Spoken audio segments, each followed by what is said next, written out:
You first. Wait for the microphone. Who is sitting on the microphone? Whilst the microphone's coming, I'd just like to acknowledge John Altman, who is in the audience tonight, who did all the arrangements and all these Rutles parody arrangements for both the first and the second Rutles album. So, John, where are you?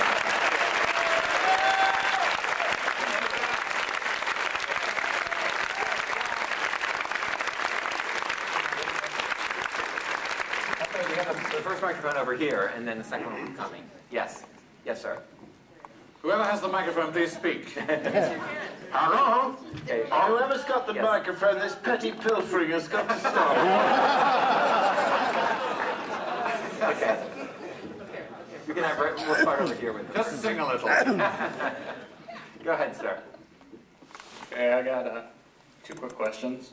One is, aside from George Harrison, what kind of reaction, if any, did you get from the other Beatles? And the second is there any chance that we'll get a little bit of Rutles Unplugged? Unrugged.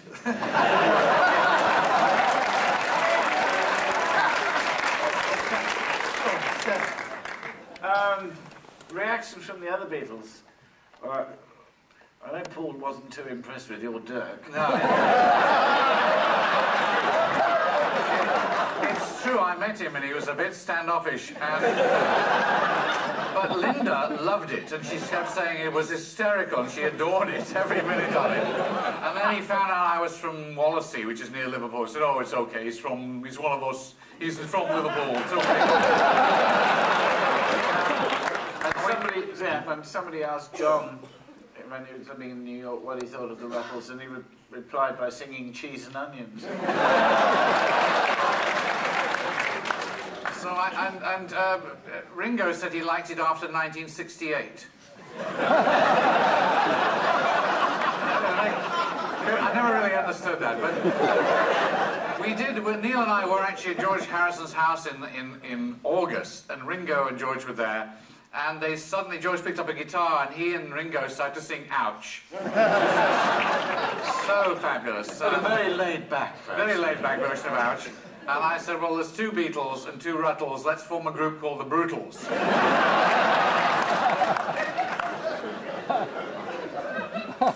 Right here, yes.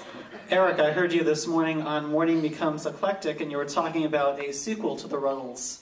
And I was wondering, are the post-Rutles going to have a career similar to the post-Beatles, or one of them going to have a movie studio, etc.? It's not in that fashion. What it is I don't know. Did anybody see the Beatles special that was on recently?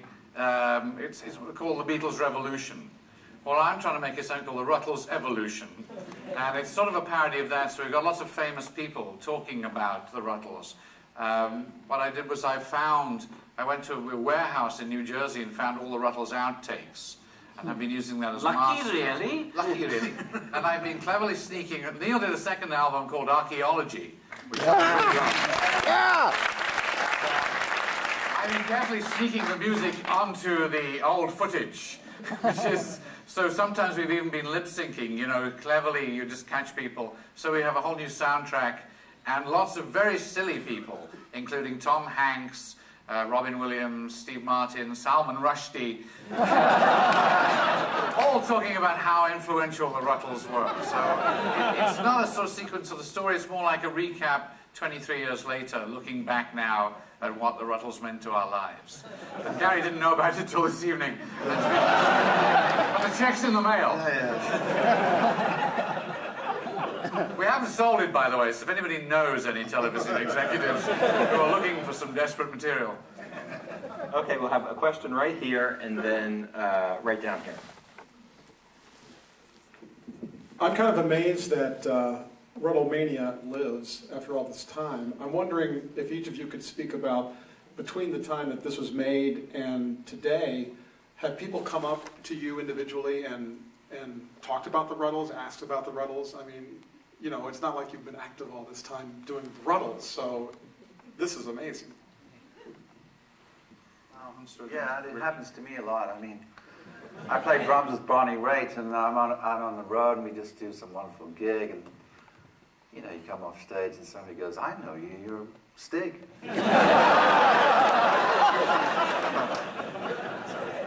Do you remember Al Jardine came up to you? What did he say? I can't Ricky, I didn't know you were a Rutles. forgotten that one. Yeah, I mean, I wasn't really aware that, that things had gone on till sometime in the mid-90s when I was invited to go to some Beatle fests, and it turned out that, all true Beatle fans had sort of, picked up on the music and the Rutles legend and seen it all, it's all part of the soup, as George would say. And so that was kind of new to me. So yes, I mean, I thought it was all over and gone, And but no, it's good that it's around, because I don't know, maybe time goes by and we all. Sorry.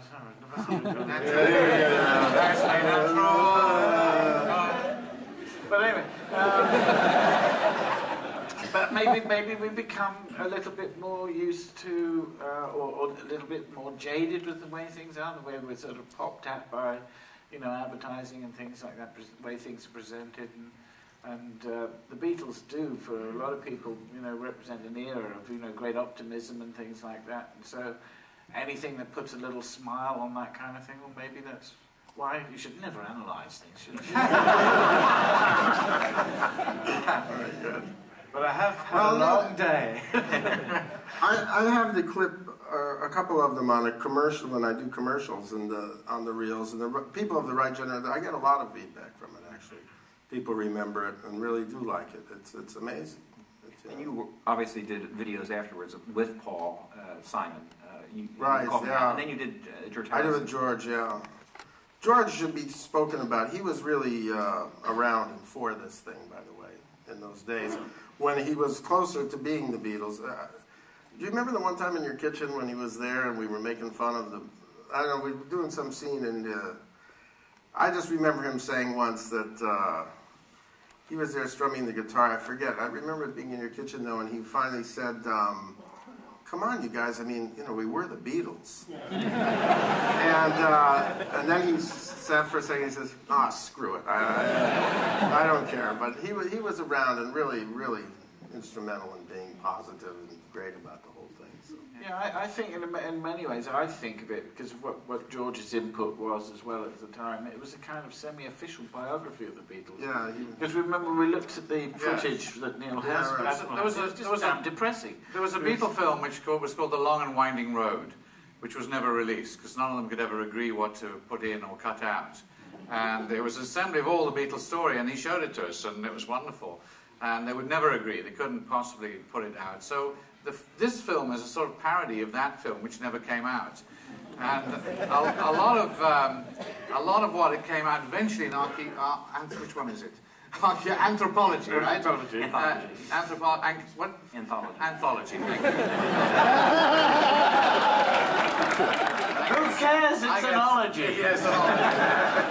I get so confused. A lot of that is also now revealed to be, what we were parodying in the first place. And I think the nicest thing that George ever said to me is he said to me once, if we'd known we were going to be the Beatles, we'd have tried harder.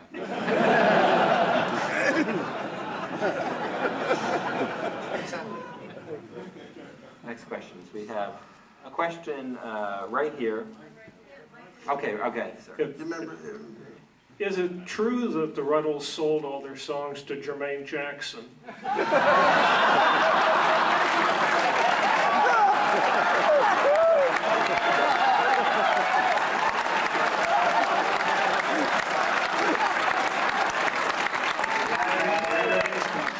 Desperately to give them back ever since. Actually, it was Jesse Jackson.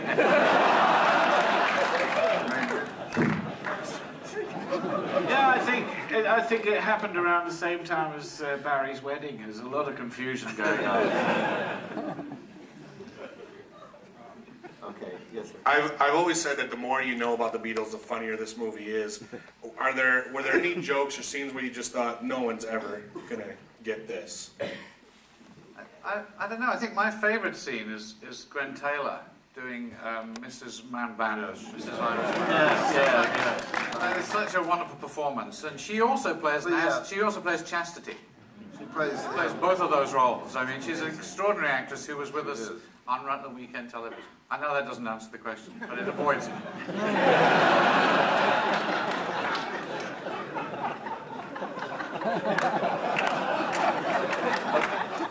Well, question right here, yes. Yeah, how did you get the name Rutles? Is there a place in England, like you said, called Rutland, or is that where that's where it came from? There's a place in England called Rutland, and it's the smallest county in England. It's 46 square miles. And it's existed for 1,000 years, and the Edward Heath Conservative government ruled it out of existence. They said, we're going to have bigger counties now, and your Rutland's going to be part of Leicestershire. So this title, Rutland Weekend Television, was something John Cleese said to me once. And I offered him £1 for it, £1, and he took it. She's like that. I actually offered him £1 to shut up once, and he took it. He likes his money. And so this was like a parody TV station. I think SCTV later on did the same sort of idea, that you come from a small place, and that was it. So it allowed us to parody television and do all sorts of things, and this was just a parody of a documentary of a group, you know, that's where it came from. I've got a question right here, yes.